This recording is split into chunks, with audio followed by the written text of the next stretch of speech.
병원 응급실에는 생명을 살릴 수 있는 골든타임이 있다고 말합니다. 의학적으로 이 골든타임은 응급 상황에서 즉각적인 치료가 필요하고 또 그 시간이 지나면 치료 효과가 크게 감소되거나 생명에 치명적인 영향을 미칠 수 있는 아주 중요한 치료할 수 있는 시간대라고 말합니다. 이 시간은 상황에 따라 다르지만 몇 가지 대표적인 경우를 보면 가령 심장마비는 심장이 마비된 후 4분 이내에 사람이 손을 쓰지 못하면 사망에 이른다고 합니다. 그리고 심근경색이 증상이 있을 때 1시간 이내에 신속하게 치료를 받아야 한다고 합니다. 또 뇌졸중의 골든타임은 뇌졸중 발생 후 3시간 이내에 수술을 받아야 생존율을 높일 수 있습니다. 이런 시간대에 적절한 조치를 취하지 않으면 생명에 치명적인 영향을 미칠 수 있기에 응급 상황에서는 신속한 대응이 필수적입니다. 생명을 살리기 위해 분초를 다투는 그 상황에서 만약 지체되거나 혹은 거절당한다면 아마도 참을 수 없는 고통이지 않을까요? 오늘 우리가 읽은 본문의 말씀은 예수님께서 갈릴리 건너편 거라사인에 건너가 군대 귀신 들린 사람을 고치신 후에 거라사인에서는 환영을 받지 못했지만 가버나움에 돌아와 보니 많은 인파들이 예수님을 환영하고 기다리고 있었다는 이야기로부터 시작이 됩니다. 그 인파 가운데 한 사람이 예수님의 발 아래에 엎드려 절박한 요청을 합니다. 그 사람은 그 지역의 유력한 관리이며 가버나움 전체의 회당의 회당장이었던 야이로였습니다. 그 당시의 관점으로 보면 이 야이로는 유대교의 회당을 담임하고 있는, 요즘으로 치면 가버나움 교회 담임 목사 정도 되는 사람이 아닐까요? 이 사람의 요청은 죽기 직전에 딸을 위해 예수님이 친히 오셔서 손을 얹어 살려달라는 것입니다. 오늘 본문에서는 죽기 직전의 응급 상황으로 묘사되고 있는데 마태복음을 읽어보면 방금 죽었다라고 표현합니다. 마태복음 9장 18절 말씀을 같이 읽어볼까요?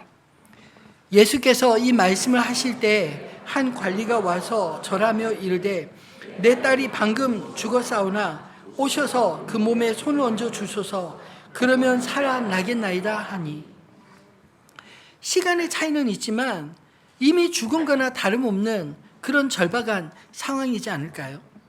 예수님은 이런 절박한 요구, 마태복음에 의하면 이미 죽은 딸을 살려달라는 황당한 요구를 받고 급히 그 자리를 떠나 야이로를 따라갑니다. 근데 회당장 야이로의 딸을 살리러 가는 그 도중에 또 하나의 사건이 중간에 끼어들었습니다. 오늘 본문에서 43절로 48절을 빼고 읽어도 사실 문맥으로 전혀 이상하지 않습니다. 그런데도 마태, 마가, 누가복음이 모두 이 사실을 동일하게 기록하고 있는 것을 보면 이 중간에 낀 사건은 양념처럼 첨가된 사건이 아니라 두 이야기가 하나의 세트처럼 중요한 복음을 이해하는데 아주 중요한 사건이라는 것입니다. 저는 오늘 말씀을 준비하면서 이 두 사건이 단순히 인과관계에 얽힌 사건일 뿐 아니라 한 사건이 다른 사건을 조명해 주는 창문과 같은 그런 역할을 하고 있음을 깨닫게 되었습니다. 두 사건에는 놀랍도록 닮은 점과 그러면서도 다른 점이 있고 또 그것이 우리에게 던져주는 아주 중요한 메시지가 있습니다. 오늘 이 말씀을 통해 주님의 말씀과 능력을 깨닫고 우리 인생 가운데 주님이 어떤 분이신지 깨닫게 되는 은혜가 있기를 소망합니다. 야이로의 딸을 살리시기 위해 가는 그 응급 상황 가운데 왜 예수님은 잠시 발걸음을 멈추어 지체하셨을까요? 첫 번째로는 한 영혼을 그냥 지나칠 수 없는 긍휼함 때문이었습니다. 아무도 눈치채지 못했지만 한 여인의 절박한 손끝이 예수님의 옷자락을 스치고 지나갈 때 예수님은 발걸음을 멈추셨습니다. 사실 어떻게 보면 이 일은 중요하지 않은, 그저 스쳐 지나갈 수 있는 일이 아닐까요? 왜냐하면 그 모습을 아무도 보는 이 없었고 또 이 여인도 자신을 공개적으로 드러내지 않았으며 예수님의 일행은 지금 시간을 다투며 야이로의 딸을 살리러 급하게 가고 있는 중이었습니다. 그런데 예수님이 갑자기 서셔서 이렇게 말씀하십니다. 45절로 46절 말씀을 읽어볼까요? 예수께서 이르시되 내게 손을 댄 자가 누구냐 하시니 다 아니라 할 때 베드로가 이르되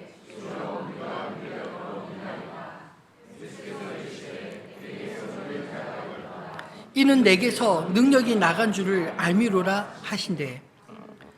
제자들이 생각하는 것처럼 그냥 스쳐 지나가는 것이 아니라 누군가가 고침을 받기 위해 예수님의 옷을 의도적으로 만졌는데 예수님은 자신에게서 그 치유의 능력이 나간 줄을 아셨습니다. 분명 그 복잡한 상황에서 예수님의 옷에 수많은 사람의 손이 스쳐 지나가지 않았을까요? 아니, 예수님의 옷자락이라도 만지면 병을 낫는다는 그런 소문들이 많이 있었기 때문에 아마 수많은 사람들이 예수님의 옷자락을 만졌을 것입니다. 그래서 제자들이 생각하는 것처럼 이거 뭘 그렇게 예민하게 생각하시느냐, 무리가 밀려들어 미나이다 이렇게 말하는 것이 생각하는 것이 정당하지 않나요? 더군다나 지금은 가버나움 회당장의 딸의 죽음을 앞둔 응급 상황에서 지나가고 있지 않습니까? 사실 뻔히 알아도 더 급한 상황을 앞에 두고 모른 채 지나갈 수도 있는 바로 그런 상황이었습니다. 근데 예수님은 가던 길을 굳이 멈춰 서시고 주위를 돌아보시며 자신의 옷에 손을 대어 몰래 고침받은 그 사람을 찾았습니다. 그때 한 여인이 예수님 앞에 나와 엎드립니다. 이 여인은 12년 동안 혈류병을 앓다가 예수님의 옷자락을 만지는 순간 자신의 병이 고침을 받은 줄 알게 되어서 예수님 앞에 자신의 행위가 들킨 줄 알고 자수한 것입니다. 야이로의 딸이 살아난 일과 이 여인이 고침받은 두 사건은 사실 공통점이 있습니다. 둘 다 절박한 상황입니다. 생명이 왔다 갔다 하는 문제야말로 정말 급하고 절박한 문제이지만 이 여인 역시 자신이 겪고 있던 질병 또한 예수님을 만나지 못하면 결코 해결될 수 없는 절박한 상황이었습니다. 마가복음에 보면 이 여인이 많은 의사에게서 많은 괴로움을 받았고 가진 것도 다 허비하여 있으되 아무 효용이 없고 도리어 그 병이 더 중하여졌다라고 말합니다. 12년이나 되는 오랜 세월 동안 질병으로 고통당하는 동안 이 여인은 꽃다웠던 젊음도 다 사라져버리고 몸과 마음이 다 황폐해지지 않았을까요? 이 병은 여인의 인생의 모든 꿈과 희망을 송두리째 빼앗고 인간다운 삶을 살지 못하게 만드는 이 여인에게 있어서 너무나도 절박한 문제였습니다. 또 다른 공통점은 12라는 숫자입니다. 마가복음에는 야이로의 딸이 나이가 12살이라고 나와 있는데 이 여인 역시 12년 동안 병으로 고통을 받았다고 기록하고 있습니다. 놀라운 인연이 아닌가요? 그러면 다른 점은 무엇일까요? 야이로의 딸은 무남 동료 귀한 딸이었습니다. 12년간 아낌없는 사랑을 부모로부터 받아 누렸을 것입니다. 아마도 야이로가 자신의 생명과도 맞바꿀 수 있는 너무나 사랑하는 딸 아니었을까요? 저도 자식 셋 중에 하나 있는 딸 시집 보낸 지 얼마 되지 않았지만 아직도 딸을 보면 사랑스럽습니다. 여러분도 그렇지 않나요? 그런데 이 회당장 야이로에게 있어서 이 외동딸은 하나밖에 없었는데 오죽하였을까요? 게다가 야이로는 사회적인 지위도 있었고 딸의 병이 부정한 것도 아니었기에 그는 사랑하는 딸을 위해 당당하게 예수님 앞에 나와 간구할 수 있었습니다. 하지만 이 여인은 12년간 말할 수 없는 괴로움을 겪었습니다. 어떤 병은 위로받고 대우받는 병도 있는데 반해 이 여인이 겪은 병은 질병 중에 은밀한 부위에 부끄럽게 여기는 병으로 구약의 율법에서도 혈루병 환자는 부정하게 취급받았습니다. 그래서 회당 예배도 참여할 수가 없었고 결혼도 못했으며 만약 결혼을 했을 경우 이혼당할 수 있는 조건이었습니다. 심지어 부정하게 여기는 가족들에게 버림받을 수도 있는 병이었습니다. 그래서 이 여인은 당당히 예수님 앞에 나올 수 없어 몰래 예수님이 지나갈 때 옷가에 손을 댈 수밖에 없었던 여인이었던 것입니다. 근데 예수님은 이 상처 입고 소외된 여인을 오히려 주목하셨습니다. 어떻게 보면 더 급하고 절박한 발걸음을 지체하시면서까지 멈추어서 이 여인을 찾으신 이유는 이 여인이 궁금해서라기보다 어쩌면 이 여인을 드러내어 그 여인의 마음의 상처까지 치유하시기 위함 아니었을까요? 이 여인의 소심하게 예수님의 옷자락에 손을 대는 것을 주님은 아셨습니다. 그리고 예수님보다 어쩌면 나이가 더 많을 수도 있는 이 여인을 향해 하나님의 딸아 부드럽고 사랑스러운 음성으로 친히 불러주셨습니다. 야이로에게 딸이 귀한 것처럼 예수님은 버림받은 이 여인을 더없이 존귀하고 사랑하는 딸로 맞아주신 것입니다. 그리고 오늘 본문에 보면 딸아 내 믿음이 너를 구원하였으니 평안히 가라 하시며 그 육신의 병뿐만 아니라 그 마음의 병, 이 혈루병은 누구에게도 드러낼 수 없는 병인데 예수님께서 친히 드러내심으로 이 여인의 병이 나음을 받은 것을 선포해 주신 것입니다.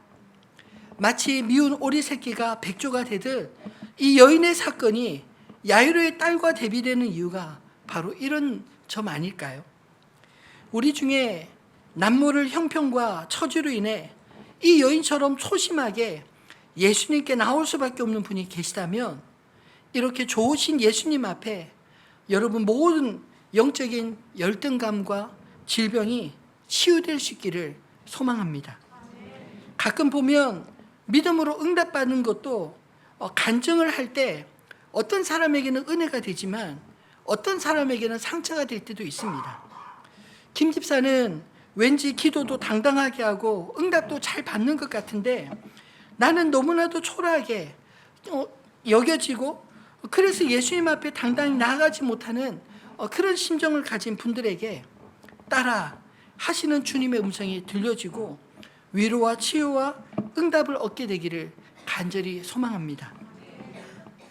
두 번째로 예수님의 지체하심이 야이로에게는 어떤 의미가 있었을까요?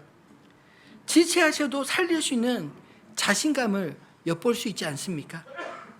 예수님이 가던 길 멈추고 한 여인의 살아온 이야기를 친히 들어주고 계실 때 옆에 서서 지켜보던 야이로의 심정은 어땠을까요? 아마도 피가 마르고 는 그런 고통을 느끼지 않았을까요? 분초를 다투는 위급한 상황에 그보다 덜 절박해 보이는 문제로 예수님이 지체하시는데 대한 원망의 마음이 일지 않았을까요? 아니나 다를까 49절 말씀을 보면 그가 생각할 수 있는 가장 최악의 상황을 듣게 됩니다. 49절 말씀 제가 읽겠습니다. 아직 말씀하실 때 회당장의 집에서 사람이 와서 말하되 당신의 딸이 죽었나이다. 선생님을 더 괴롭게 하지 마소서 하거늘. 드디어 우려하던 일이 현실이 되었습니다. 딸이 죽었다는 소식을 들은 것입니다. 제가 미국에서 잠시 살고 있을 때 큰아들 상건이가 한 2살 무렵인가요? 이 포도를 잘 먹어서 아내가 포도를 씻어서 그릇에 놔주고 그걸 깨물어 먹었는데 이 아이가 그 포도 하나를 깨물지 못하고 그냥 삼키는 바람에 목에 탁 걸렸습니다. 그리고 이 포도가 걸려서 들어가지도 나오지도 못하고 한 5분 동안 이 목에 걸려 있을 때 얼마나 힘들었는지 이 몸부림치면서 이 아이도 처음에는 부르짖다가 소리를 못 지르고 그리고 저는 옆에서 이 아이의 목에서 이 포도를 꺼내려고 이 손이 씹히는데 얼마나 마음과 몸이 힘들었는지 그 한 5분이 마치 50분 아니 5시간처럼 길게 느껴졌습니다. 별의별 생각이 다 들고 정말 하나님 앞에 절규하면서 하나님, 이 아이가 내 품에서 죽는다면 아마 내가 참 평생 그 생각 때문에 살지 못할 것 같은 그런 두려운 마음이 들었습니다. 사실 야이로 입장에서 보면 그의 딸이 이미 거의 죽은 상태에서 예수님을 찾아왔는데 그런 상태에서 예수님이 따라 나셔서 한 가닥 희망을 갖지 않았을까요? 그런데 집에서 이미 딸이 죽었다는 소식을 전해 들었을 때 이제는 아무런 희망도 품을 수 없는 절망감이 들었을 것입니다. 마치 응급 환자가 시간을 지체해서 사망에 이른 것 같은 그런 상황이라 할 수 있지 않을까요? 그런데 예수님은 그런 상황을 다 아시면서도 당황하지 않으셨습니다. 오히려 야이로를 향해서 믿음을 요구하십니다. 50절 말씀에 보면 예수께서 들으시고 이르시되 두려워하지 말고 믿기만 하라. 그리하면 딸이 구원을 얻으리라 하시고. 우리 상황을 보면 분명 끝난 상황이지 않나요? 어쩌면 예수님에게 이제 장례식을 부탁해야 될 것 같은 그런 상황입니다. 그럼에도 불구하고 예수님에게는 아직 끝나지 않은 상황이라고 말씀하십니다. 아니, 전능하신 그분에게는 얼마든지 이 순간에도 일하실 수 있다는 것입니다. 예수님은 우리가 응답을 기다릴 때 때로 지체하시기도 합니다. 요한복음 11장에서도 이보다 더한 상황의 이야기가 소개되고 있지 않나요? 요한복음 11장 3절로 6절 말씀을 같이 한번 읽어보겠습니다. 이에 그 누이들이 예수께 사람을 보내어 이르되 주여 보시옵소서 사랑하시는 자가 병들었나이다 하니 예수께서 들으시고 이르시되 이 병은 죽을 병이 아니라 하나님의 영광을 위함이요 하나님의 아들이 이로 말미암아 영광을 받게 하려 함이라 하시더라. 예수께서 본래 마르다와 그 동생 나사로를 사랑하시더니 나사로가 병들었다 함을 들으시고 그 계시던 곳에 이틀을 더 유하시고. 아멘. 나사로가 생명의 위급함을 소식을 사람들에게 전해 듣고 그리고 빨리 와달라는 부탁을 받았습니다. 그럼에도 불구하고 예수님이 즉시로 가지 않으시고 오히려 이틀을 더 머물러 계시지 않았습니까? 그런데 이틀을 머물렀다가 나사로가 사는 곳으로 가보니 나사로는 이미 죽은 지가 나흘이 되었습니다. 아마도 소식이 오고 간 시간 또 예수님이 도착한 그 시간까지 포함해서 죽은 지 이틀이 더 지난 상황이 되었습니다. 사람이 죽은 지 사흘만 지나도 몸의 부패가 심해서 아무리 사랑하는 사람이라도 함께할 수 없기에 매장을 하지 않나요? 나사로의 경우에 또 이미 상황이 다 종료된 이유였습니다. 그럼에도 불구하고 예수님은 나사로의 죽음을 슬퍼하던 마르다에게 이렇게 말씀하십니다. 그가 살아나리라.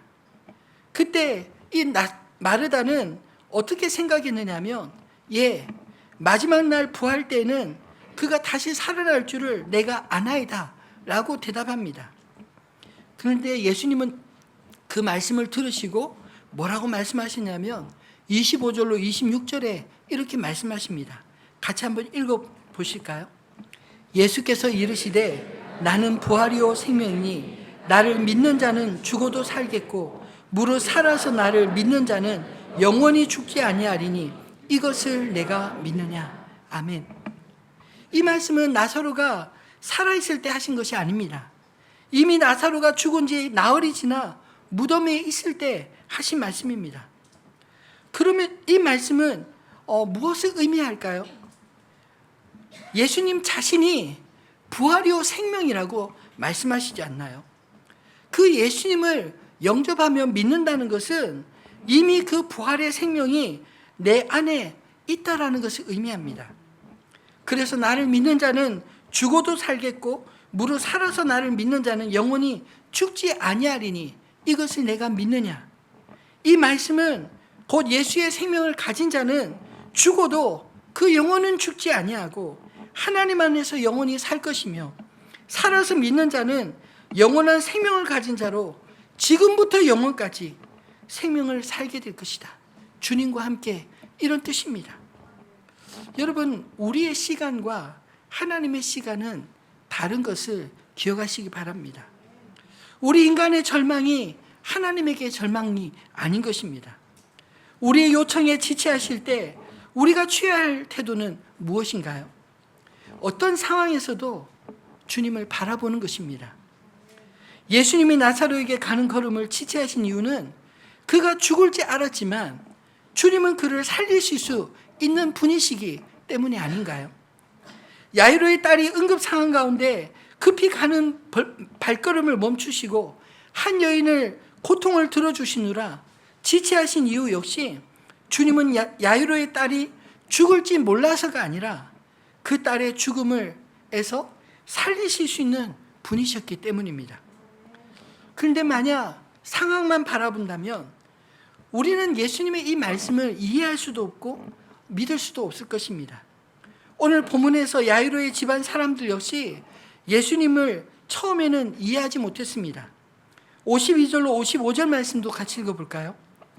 모든 사람이 아이를 위하여 울며 통곡하며 예수께서 이르시되 죽은 것이 아니라 잔다 하시니 그들이 그 죽은 것을 아는 고로 비웃더라. 예수께서 아이의 손을 잡고 불러 이르시되 아이야 일어나라 하시니 그 영이 돌아와 아이가 곧 일어나거늘 예수께서 먹을 것을 주라 명하시니. 아멘. 아이의 죽음을 이미 경험했던 사람들, 그들은 예수님의 말씀을 들을 때 이해할 수 없어 비웃었습니다. 그들의 경험으로는 죽은 자가 살아나는 것 불가능한 일이 아닌가요? 그런데 예수님에게는 그런 불가능한 일도 가능한 줄 믿으시기 바랍니다. 왜냐하면 예수님이 부활의 생명이시기 때문입니다. 예수님이 우리를 창조하신 하나님이시기 때문입니다. 죽음은 육신과 영혼이 분리된 상태를 말합니다. 예수께서 아이야 일어나라 하실 때 그 영이 돌아와 아이가 곧 일어나거늘 예수께서 먹을 것을 주라 명하시니 라고 기록하고 있지 않나요? 죽은 육신에 그 영이, 떠났던 영이 돌아오니 살아났다고 말씀합니다. 마치 창세기에 흙으로 사람을 만드시고 그 코에 생기를 넣으심에 생명이 된지라 하신 말씀처럼 생명을 잃은 여인에게 그 영혼이 돌아오니 다시 살아났습니다. 예수님은 나인생의 아들과 야이로의 딸, 그리고 나사로를 죽음에서 살리시고 본인 또한 십자가에서 죽으신 지 사흘 만에 부활하셨습니다. 우리가 예수님을 믿는다는 것은 단지 우리가 믿고 싶은 것만 아니라 예수님이 말씀하신 모든 것, 즉 부활이요 생명이심을 믿는 것을까지 포함하지 않나요? 모든 생명이 그에게 있습니다. 또한 그로 말미암습니다. 그리고 마지막에 그에게로 돌아감을 믿으시기 바랍니다. 말씀을 맺겠습니다. 어떤 상황이라도 절망을 기쁨으로 바꾸실 수 있는 예수님을 믿으시기 바랍니다. 예수님 앞에 엎드린 두 사람의 공통점은 절박함이었습니다. 12년 동안 기쁨 주었던 외동딸을 살리기 위한 아버지의 절박함과 12년 동안 모든 것을 잃어버린 한 여인의 절박함이 오늘 본문에 느껴지지 않으시나요? 이들이 예수님께 나온 것은 예수님만이 자신들의 절박한 문제를 해결할 수 있는 유일한 분이신 줄 믿었기 때문입니다. 여러분은 절박한 일을 만날 때 무엇이 작동하시나요? 머리가 막 돌아가십니까? 아니면 믿음이 작동되시나요? 사실 우리는 어떤 일을 만나면 머리부터 씁니다. 이것저것 가능성을 따지고 이것저것 나에게 도움이 될 사람들을 찾고 방법을 구하고, 근데 여러분 아무리 머리를 굴려도 안 되는 일이 우리 인생 중에 참 많이 있지 않나요? 여러분 늘 말씀드리는 일이지만 내가 아무리 해도 안 되는 일은 내 영역이 아니라 하나님의 영역입니다. 그럴 때 그 일은 하나님께 맡겨야 하는 것입니다. 여러분, 절박한 일 만날 때 머리만 굴리지 마시고 하나님 앞에 기도하시기를 부탁드립니다. 사실 혈루병 여인의 고침은 그저 스쳐 지나가고 잊혀질 수 있는 그런 사건이었습니다. 그런데 예수님은 우리의 작은 믿음의 행동조차도 아시며 그것을 인정해 주지 않으시나요? 때로 우리의 믿음은 절망스러운 상황 가운데 시험을 받기도 합니다. 그러나 그런 상황 가운데서 낙심하지 않고 끝까지 주님을 신뢰하시기를 바랍니다. 오늘 야이로에게 당신의 딸이 죽었습니다 라는 소식을 들을 때 예수님이 하셨던 말씀처럼 두려워하지 말고 믿기만 해라. 그러면 딸이 구원을 받으리라 하신 말씀처럼요. 예수님은 절박한 상황에서 믿음으로 나오는 사람들에게 절망을 환희로 바꾸실 수 있는 분이십니다. 마가복음 5장 41절에 주님은 죽은 소녀를 향해 달리다금 내가 내게 말하노니 소녀야 일어나라 말씀하셨습니다. 또 12년 동안 혈루병으로 모든 것을 잃었던 그 여인을 향해서는 딸아 내 믿음이 너를 구원하였으니 평안히 가라 말씀하셨습니다. 사랑하는 성도 여러분, 이 말씀 앞에 절망스러운 순간이 환희로 바뀌지 않았나요? 오늘 이 시간에 어떤 절박한 문제가 있다면 예수님을 만나실 수 있기를 소망합니다. 우리의 한계는 어쩌면 우리 인생에 주님을 초대할 수 있는 또 다른 기회가 아닐까요? 우리는 비록 한계를 가진 존재일지라도 우리가 믿는 하나님은 무한하시고 전능하신 분이심을 믿으시기 바랍니다. 주님은 우리에게 이런 믿음을 요구하십니다. 마가복음 9장 23절에 보면 예수께서 이르시되 할 수 있거든이 무슨 말이냐? 믿는 자에게는 능히 하지 못할 일이 없느니라 하시니, 할 수 있거든 이 말은 이것저것 재지 말고 하나님 믿으라는 것입니다. 하나님을 믿는 자에게는 하나님께서 그의 인생을 통해 능히 하지 못할 일이 없는 줄을 믿으시기 바랍니다. 내가 할 수 있는 것이 아니라 하나님이 나를 통해서 하시겠다는 것입니다. 우리가 이런 믿음이 있을 때 비록 주님이 지체하시는 것 같아 보여도 잠잠히 주님을 기다릴 수 있지 않나요? 주님이 하시겠다고 하시면 반드시 하시기 때문입니다. 그런 주님을 믿고 우리의 절망을 기쁨으로 바꾸시는 주님과 동행하시는 저와 여러분 되시기를 우리 주님의 이름으로 축원합니다.